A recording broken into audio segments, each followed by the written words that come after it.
Hey folks, it's Abby, and today I wanted to check in and be accountable for a video that I made back in 2020. Someone called Jessica emailed me while I was away on holiday on the 20th of June about my old video from the 11th of June 2020 talking about Black Lives Matter.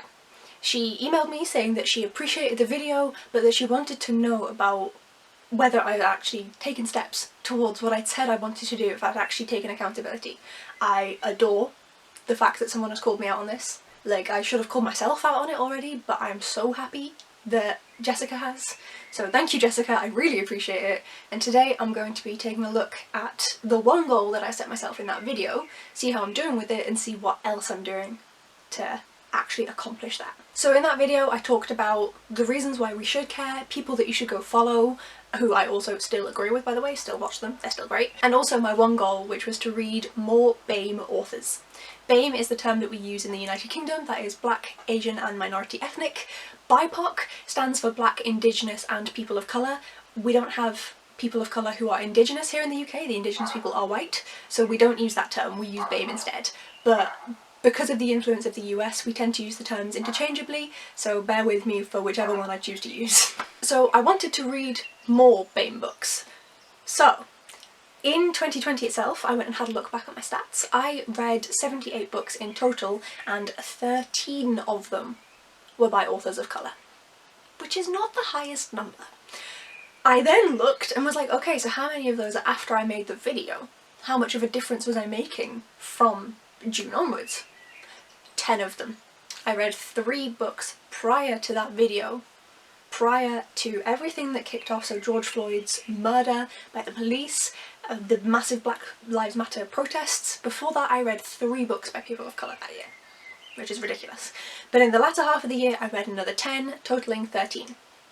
Not the best, but I was making an effort, I think.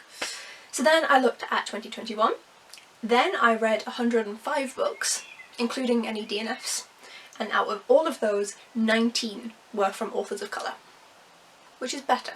Not great, but better. Then I looked at 2022 so far. So as of filming, this is right at the beginning of July. I haven't finished any books for July yet, so everything up until this point, I have currently, including DNFs, read 71 books so far this year. And out of those 71 books, 25 of them are written by people of colour.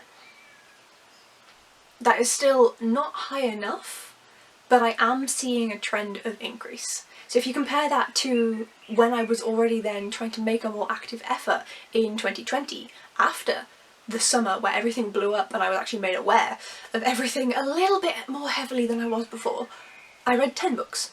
I've read 25 in the same time period. It's not perfect, I'm still working on it, I'm still actively moving and actively making sure that I'm picking up more BIPOC and BAME authors, but I do see improvement. In terms of some more goals that I have, one personally for me is I want to read more from authors of colour from around the world. A lot of the authors of colour that I'm reading from is actually primarily American, and I'm not American, I'm British. So I would love to read more from authors of colour from Europe, from Asia, from Africa, from Australasia, and I am sending out kind of like little feelers and seeing which books sound really interesting, putting them on my TBRs and my wish lists, and slowly bringing those in. So hopefully the second half of this year, the first half of 2023, I should be getting a lot more of the global authors of colour in my TBR. I just think it's really important to also diversify the culture that I'm learning from. Might as well do that while I'm also reading from more authors of colour. Another thing that I really want to do is I want to read more from authors of colour who are LGBTQ+, or who put LGBTQ+ individuals into their stories, because we don't want anyone to have to forcefully out themselves to make book Twitter happy. And I would also love to read more disabled representation within books from authors of colour. Considering I have a chronic illness, you would think that I would read more disability rep books, and yet I don't. So I really need to improve that for both white authors and authors of colour. Hopefully I can bring a lot more authors of colour in there. I don't want to completely avoid any white authors, but I do want to try and make an active effort to heavily promote authors of colour on my shelves. And then something which I did in 2021 and continued in 2022 with a slight alteration is in 2021 every single month I had to read a book by a black author. At least one book every month. I think I failed one month where I only read 4 books and one of them was from an Asian author rather than a black author. So technically that month was failed. But then there were also other months where I was reading from more than one black author. This year for 2022 I've changed that goal, and instead it is for any author of colour. So anyone who fits in the BAME BIPOC bracket, I need to read one book from them a month. Again, a lot of the time I'm reading more, some of the time I'm only reading that one, but I'm making sure that there is at least one. So that means that there is a minimum of 12 books every year that I'm reading that is going to be from an author of colour. Now I need to up this. I've clearly shown to myself that this isn't an issue, I can definitely do this, so I'm thinking next year of making it that it's at least 2 authors a month have to be authors of colour, seeing how many I can get that way. Obviously that would be 24 books and then I would read more on top of that, so I'm tempted to do that for 2023 and just kind of keep boosting it from there and seeing how that goes. My overall aim is to end up with my reading being closer to 50-50. It's never, well I say it's never gonna be. It probably won't ever be perfectly 50-50, and I can't even get that with the genders of my authors. Like, I read a lot of high fantasy. A fair amount of that is from men, and I still tend to weigh really heavily on the female spectrum. Like, so many women love it. Also, not enough non-binary people. Working on that. I can't even get the genders to be any form of, like, equal in any manner. Like, no. So, I don't know that I will manage, but I would love to get it to be that. And just 50-50. White and authors of colour. Ideally it would actually be more authors of colour because non-white people are more predominant on the planet than white people, but I don't want to set a massive goal and then fail and then feel like that is like a reason for me then not to reach for it. I think aiming for 50-50 is a good middle ground, at least for me. Is to work my way up to that 50-50 mark and see how my reading is then, evaluate my reading. My reading has been getting better and better each year, and I'm including more authors of colour, so clearly I need more of them, obviously. But yeah, we'll see how that goes. And yes, I am saying authors of colour.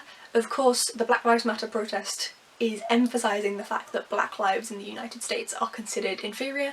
There are also so many issues that America has had with the indigenous population from the inception of the country up until the current day. I've seen so many indigenous peoples who live in what is currently considered Canada being so offended by Canada Day because of everything about the indigenous schools that were set up, residential schools where they were forced into.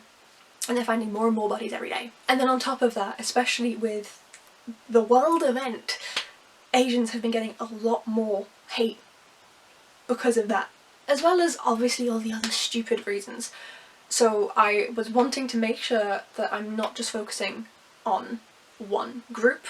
I wanted to expand this, and obviously there are people who are mixed raced from, you know, people who are both Asian and African, indigenous and white, so I wanted to be able to include all of them without restricting myself to one group.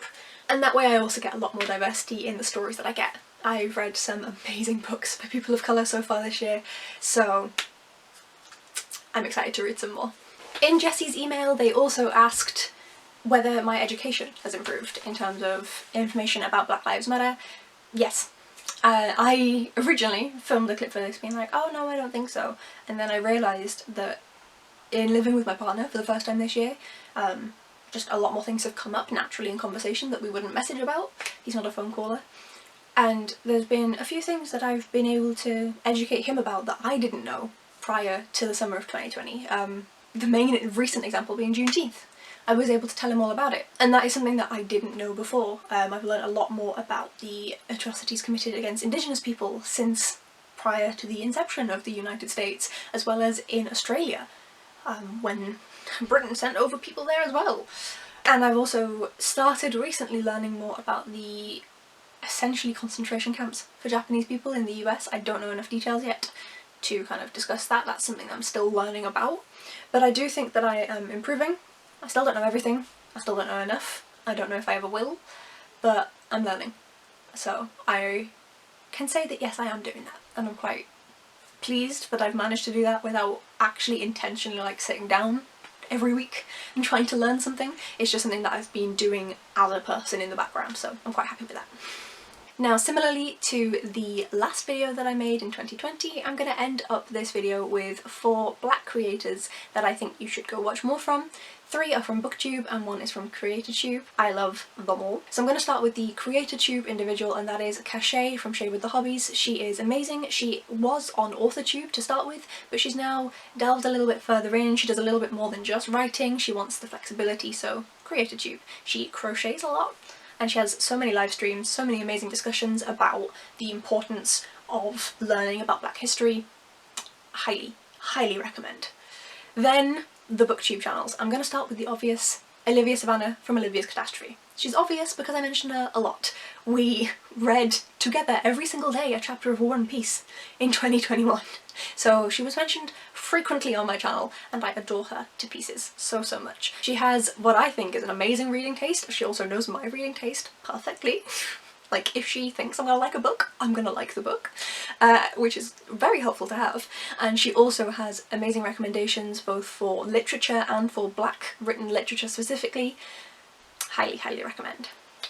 Then we have Princess from Castle Library. If you're wanting someone who adores reading fantasy books and also loves video games, thank you for going behind a cloud, son, then I highly recommend Princess. She adores gaming and she links that into everything she does, with the main example of that being her quest logs, which is what she does for TBRs. It's like in Fallout Boy. I've played it once, but with the little wrist thing, and like you sort everything out, she does that for her TBR. It's a lot of fun. It's a lot of fun. So I highly recommend checking her out. And then the last person I'm going to mention is Jessie from Bow Ties and Books. They are a huge creator by this point, so you've probably heard of them already, but I really do recommend them. Their content is amazing. They have fantastic discussions on books, and they also have fantastic discussions on LGBTQ+ identity. They just really care deeply about everything that they read and making sure that everything that they read it has great representation and is really accurate for people, and please go check them all out, please. I promise out of the 4 of them you will love at least 1 if you watch my shit. Please. You don't need to subscribe to me, you need to subscribe to the 4 people that I have linked down below. That is what is important today. But if you do want to see me again, then I'll catch you next time. Thanks so much for watching, folks. Bye!